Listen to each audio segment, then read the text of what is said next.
I'm Jennifer Denton, and today I want to talk to you about stroke. I want to talk about risk detection and prevention. So first I want to thank you for all coming. I have a sign-in sheet here if you'd all please sign in, and I appreciate you taking your time to come. So stroke, what is it? What's our risk? How do we detect it, and how do we prevent it? So there's a couple types of stroke. There's ischemic, hemorrhagic, and TIA, or transient ischemic attack. So I have a little animation for each one of them to try and break it down. So let me switch over to it. So ischemic stroke. Ischemic stroke occurs when there's a clot or a mass that clogs a blood vessel. So if I push next here, hopefully you can see, hopefully it's clear on the video, where the blood vessels are moving up, but then they're getting stuck and not being able to go completely through the flow because of the plaque breaking down. Another term for this is atherosclerosis, which is your fatty deposits breaking down. The next one is hemorrhagic. Let's go to that one.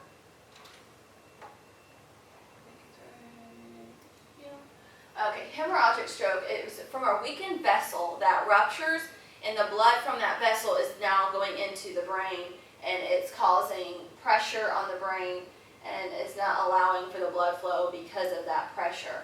So this is another serious type of stroke. The other one we talked about, the transient ischemic stroke, is somewhat like the ischemic, but it's temporary. So it doesn't last as long, and there's not as many effects from it. And of course, it's still serious, and you want to try, if someone's having a mini stroke, to let somebody know, because that can be a risk factor later. All right. So signs of stroke. There's an acronym that they've created called FAST that we share in the healthcare field, and I kind of want to put it out there in the community. And I did provide for you a little handout, so you can cut it up later. It's cut up, and you can put it in your wallet.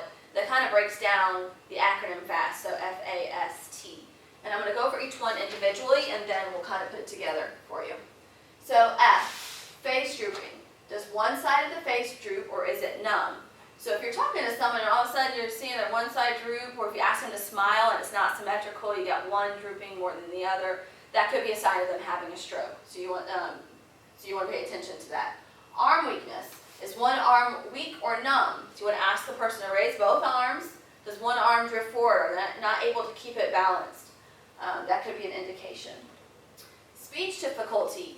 You're talking to somebody and all of a sudden they're not making sense. You can have them repeat a saying, is the sky blue? Are they able to say that back to you? If not, that could be a sign. So T, time to call 911. If someone's showing any of these symptoms, you want to call for help as soon as you can, because time is of the essence. The longer that person is having that stroke, the more residuals or the more disabilities they're going to be facing later on. Could be weakness on one side, could be that they have to learn to eat again, their swallow function is disabled, or they could have trouble walking again. So time is of the essence. There is a medication they can give to help break up that clot if it's given within a good time. So here is where it's all put together. So you have your face drooping, your arm weakness, speech difficulty, and time to call 911. So those are the signs of stroke. Risk factors. So now that you know the types of stroke, what are the risks that we face? So if you're looking at age, your age doubles after 55 for each decade. So yes, you can have strokes prior to 55, but that's the risk factors.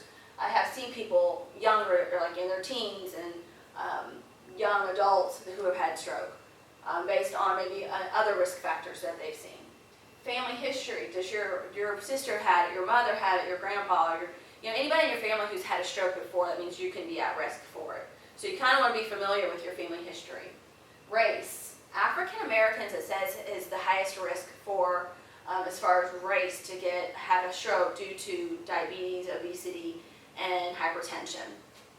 Not saying we couldn't get it, but they're more of a risk. Gender. So male or female. Right now, the statistics say that females actually have more strokes than males.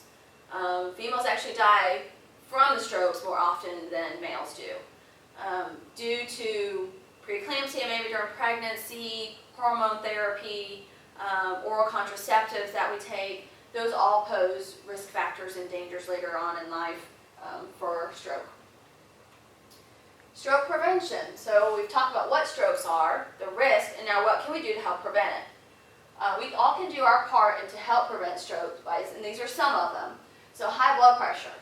You want to try and make sure that you take yourself away from stressful situations. You want to eat right. You want to eat a lot of things with sodium because that can raise your blood pressure. You want to eat healthy. Eat your fiber, eat your vegetables, eat your grains. Quality sleep.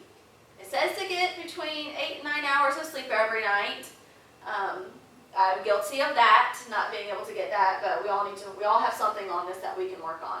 Be active. Get out there and do something. Don't sit on your couch all night and watch TV or just be inactive. You want to get up and at least do something. Lose weight. So if you're like most of us, we all have something to lose. So it's a good idea to kind of figure out where you are and what weight you need to be that's healthy and what your body mass indicator says is healthy, and try and make a goal to lose some weight. Control your blood sugar. A lot of people, diabetes, I said, was a risk, so this affects that. So you want to make sure that you're not eating a ton of things with sugar. You want to pick your smart choices in your food to make sure that your blood sugar's not up there producing other things, making your blood sticky, making it clotty. Manage cholesterol.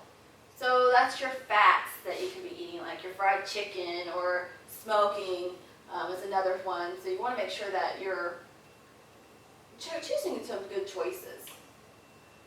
Some resources. So let me give you some idea. I didn't want to throw all this information out to you and not give you some backup plan for it. So there's a website called choosemyplate.gov, and on that it has little helpful apps. There's a whole bunch of apps out there that's not limited to this one. There's other ones out there. But on this particular website, you can do a super tracker. So it tracks your food for you, how many calories, the trans fat versus the good fats. BMI calculator. You can put in your weight and your height, and it gives you kind of what your BMI is, or your body mass indicator. And then you can go from there saying this is where you should be. It'll tell you if you're healthy or not. Portion control. We all get these plates, these big plates from restaurants, and they're overloaded with food. This will kind of help you figure out, okay, this part needs to be really poultry or chicken or something healthy meat. This part needs to be food, and how much of that plate needs to be what. So again, the choosemyplate.gov. I also brought in a little handout here as well that can break it down to you. So some food groups, that'd be good. It broke it down to your meats, your dairy products, your breads, your vegetables, fruits, fats, and oils. So some idea for vegetables, it says to choose fresh over canned because the cans have higher sodium. So blood pressure issues. So I appreciate you coming and listening to my presentation today. And if you have any questions, please feel free to ask. Here are some references I have in case you wanted to kind of do some research on your own. Thank you and have a great day.